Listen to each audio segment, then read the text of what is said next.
슈마 아도나이 베야푸츠 오예베카 베야누스 메사네카 미파네카. 여호와여 일어나사 주의 대적들을 흩으시고 주를 미워하는 자가 주 앞에서 도망하게 하소서. 샬롬, 생각하는 성경 홀리아미입니다. 오늘부터 본격적으로 성막 건축이 시작됩니다. 가장 먼저 성소를 덮는 덮개부터 만들어지게 되는데 자세한 내용은 영상을 보시고 함께 나누겠습니다. Moreover, thou shalt make the tabernacle with 10 curtains of fine twined linen, and blue, and purple, and scarlet, with cherubims of cunning work shalt thou make them.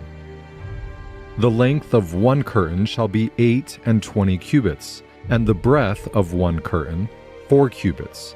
And every one of the curtains shall have one measure.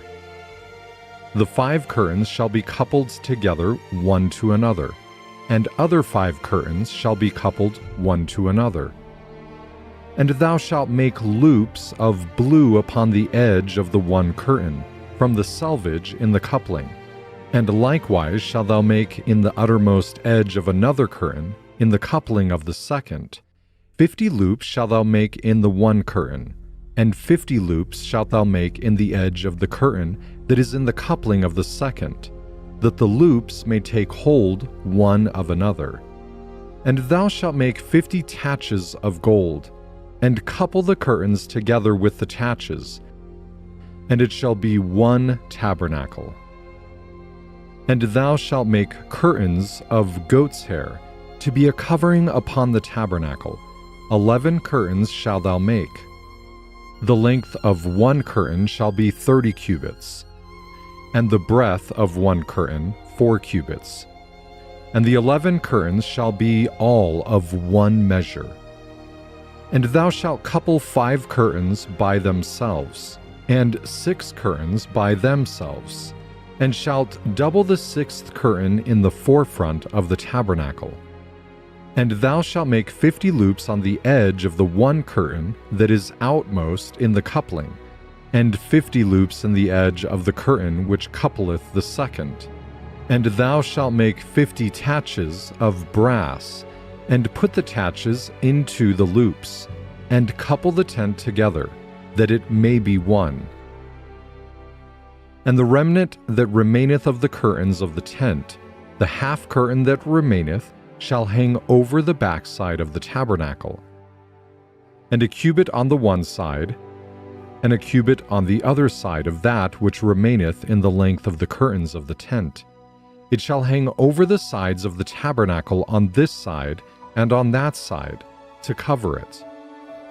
And thou shalt make a covering for the tent of ram skins dyed red, and a covering above of badger's skins. 갑자기 영어가 나와서 놀라셨죠? 한글로 더빙된 영상을 찾지 못해서 그냥 보여드렸습니다. 영상만 보셔도 충분히 이해가 되실 것이고 한글 성경을 함께 보시면 훨씬 이해하기가 쉬울 것입니다. 오늘부터 성막 건축이 시작되는데 우리는 하나님께서 모세에게 성막 설계도를 주셨던 출애굽기 25장과 오늘의 내용을 비교해서 생각해 볼 필요가 있습니다. 출애굽기 25장에서는 가장 먼저 증거계부터 설명하셨습니다. 그런데 오늘의 말씀에는 성소를 덮는 덮개부터 만듭니다. 우리는 이 차이를 생각해 보아야 합니다. 출애굽기 25장부터 나오는 이야기는 하늘의 계획에 대한 이야기라면 오늘의 말씀인 출애굽기 36장부터의 이야기는 하나님께서 원하시는 교회를 만드는 이야기입니다. 둘 다 성막을 만드는 이야기지만 이 차이를 구분해서 이해해야 합니다. 가장 먼저 성소에 덮개가 덮인다는 것은 교회는 하나님의 보호가 필요한 공동체라는 의미입니다. 그래도 교회가 하나님의 보호를 원하지 않으면 결코 온전한 교회로 세워질 수가 없습니다. 그리고 그 덮개는 총 4겹의 덮개인데 가장 안쪽에는 예리야라는 휘장이 놓이게 되는데 이 휘장은 가늘게 꼰 배실과 청색, 자색, 홍색 실로 그룹 천사를 넣어서 만듭니다. 이때의 휘장은 상당히 넓은 크기의 휘장으로 성소를 다 덮고도 남을 정도의 크기로 만듭니다. 그리고 그 위에 암염소 톨로 짠 또 다른 예리야의 휘장을 다시 덮습니다. 한글 성경으로는 그냥 염소털이지만 히브리어 원어로는 암염소 털입니다. 그래서 기본적으로 예리야는 부드러운 재질의 휘장이라고 이해할 수 있습니다. 다시 그 위에 붉게 물들인 순양의 가죽으로 미크시아의 덮개를 덮습니다. 그리고 마지막으로는 해달의 가죽으로 만든 가장 단단하고 질긴 미크시아의 덮개를 가장 위에 덮습니다. 결국 성소는 두 장의 부드러운 예리야 휘장과 두 장의 단단한 미크시아의 덮개를 덮어서 성소를 보호합니다. 그런데 왜 성소에는 굳이 네 장의 덮개를 덮어야 했을까요? 부드러운 한 장의 예리야 휘장과 단단한 한 장의 미크시아의 덮개로도 충분하지 않았을까요? 그래서 저의 개인적인 견해로는 이 네 장의 덮개는 하나님께서 뭔가 특별한 의미를 부여하셨다라고 생각합니다. 어떤 의미를 부여하셨는지는 각자가 하나님의 마음을 받아보는 것도 좋을 듯 합니다. 저의 경우에는 하나님께서 성소를 바라보시는 시선과 사람이 성소 안에서 하늘을 바라볼 때의 시선이 다르다고 생각하는데요. 하나님께서 성소를 바라보실 때는 가장 먼저 해달의 가죽, 순양의 가죽, 암염소 털 휘장, 그룹 천사의 휘장 순으로 바라보게 될 것이고, 사람이 성소 안에서 하늘을 바라볼 때는 가장 먼저 그룹 천사의 휘장, 암염소 털의 휘장, 순양의 가죽, 해달의 가죽 순으로 바라보게 될 것입니다. 제 개인적으로 어떤 의미를 부여해 보자면, 하나님께서는 해달의 가죽처럼 튼튼하고 강력한 이스라엘을 만들고 싶어 하시는데, 그러기 위해서는 붉게 물들인 예수와의 희생이 필요하고, 그로 인해 예수와의 신부된 백성들을 만들어서 그룹 천사들이 거주하는 영원한 하나님의 나라를 완성하고 싶으시다고 생각합니다. 이렇게 하나님의 시선대로 각각 의미를 부여해서 이해할 수도 있는 거죠. 반대로 사람이 하나님께 나아가기 위해서는 먼저 하나님을 경외함으로 두렵고 떨림이라는 예리야의 단계를 시작해야 합니다. 그리고 하나님을 경외하는 자들은 자신을 정결한 그리스도 신부로 만들기 위해 구별되는 단계로 나아가야 합니다. 구별됨을 통해서 예수와의 희생과 예수와의 가르침을 받아들이고 예수와 같은 수준의 단단함으로 자신의 믿음을 단련해야 합니다. 그렇게 단련된 그리스도의 신부들은 이제는 새 예루살렘에 싸우는 병사가 되어 하나님의 나라를 이 땅에 풀어내는 사명을 감당하게 됩니다. 이러한 믿음의 성장 단계를 거쳐야만 여호와 하나님께 나아갈 수 있다고 생각합니다.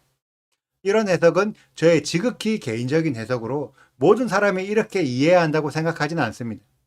다만 우리가 가져야 할 믿음에도 단계가 있기 때문에 그에 맞는 성장은 반드시 필요하다고 생각합니다.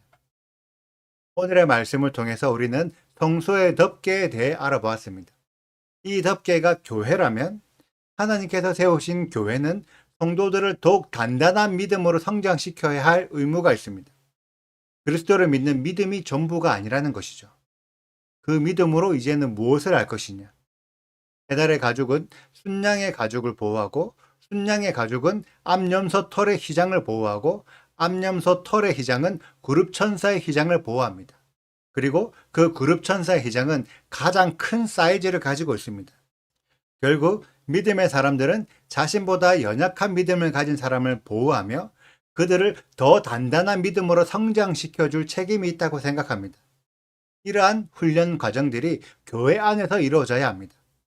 교회는 싸우는 병사를 만들어내는 군사훈련소와도 같습니다. 성도를 끝까지 보호하는 것이 목적이 아니라 처음에는 그들을 보호하고 그리고 그들을 성장시켜서 이제는 싸움의 장소로 파송해야 합니다. 그렇게 파송된 자들이 예수와의 제자들이었고 사도 바울이었습니다. 자신을 키워준 교회를 떠나 새로운 믿음의 사람들을 만들어내고 믿음이 연약한 자들에게는 단단한 믿음을 전수해 주었습니다. 홀리아미 가족들도 네 겹의 덮개들을 통해 우리가 어떤 신앙으로 성장하는 것을 하나님이 원하시는지, 그리고 그 신앙으로 우리가 무엇을 하길 원하는지 생각해 보시고 그 사명을 기쁨으로 감당하는 우리들이 되었으면 좋겠습니다. 오늘의 영상도 끝까지 들어주셔서 감사합니다. 오늘의 말씀 읽으시고 궁금하신 부분 또 질문이 있다면 언제든지 댓글로 남겨주세요. 오늘도 감사합니다. 샬롬! 일하는 사람 중에 마음이 지혜로운 모든 사람이 열폭 휘장으로 성막을 지었으니 곧 가늘게 꼰 실과 청색, 자색, 홍색 실로 그룹들을 무늬 놓아 짜서 지은 것이라. 매 폭의 길이는 28규빗, 너비는 4규빗으로 각 폭의 장단을 갖게 하여 그 5폭을 서로 연결하며 또 그 5폭을 서로 연결하고 연결할 끝포카에 청색 골을 만들며 다른 연결할 끝포카에도 골을 만들되 그 연결할 한 폭에 고리 신개를 달고 다른 연결할 한 폭의 가에도 고리 신개를 달아 그 고들이 서로 대하게 하고 금갈고리 신개를 만들어 그 갈고리로 두 휘장을 연결하여 한 막을 이루었더라. 그 성막을 덮는 막곧 휘장을 염소 털로 만들되 11폭을 만들었으니 각 폭의 길이는 30규빗, 너비는 4규빗으로 11폭의 장단을 갖게 하여 그 휘장 5폭을 서로 연결하며 또 6폭을 서로 연결하고 휘장을 연결할 끝폭가에 고리 신개를 달며 다른 연결할 끝폭가에도 고리 신개를 달고 눈깔고리 신개를 만들어 그 휘장을 연결하여 한 막이 되게 하고 붉은 물들인 순양의 가죽으로 막의 덮개를 만들고 해달의 가죽으로 그 윗 덮개를 만들었더라. 구독과 좋아요를 눌러주세요. 그리고 알림 설정도 해주시고요. 그리고 하트도 꼭 눌러주세요. 슈바 아도나이 리베보트 할레페 이스라엘 여호와여 이스라엘 천만인에게로 돌아오소서.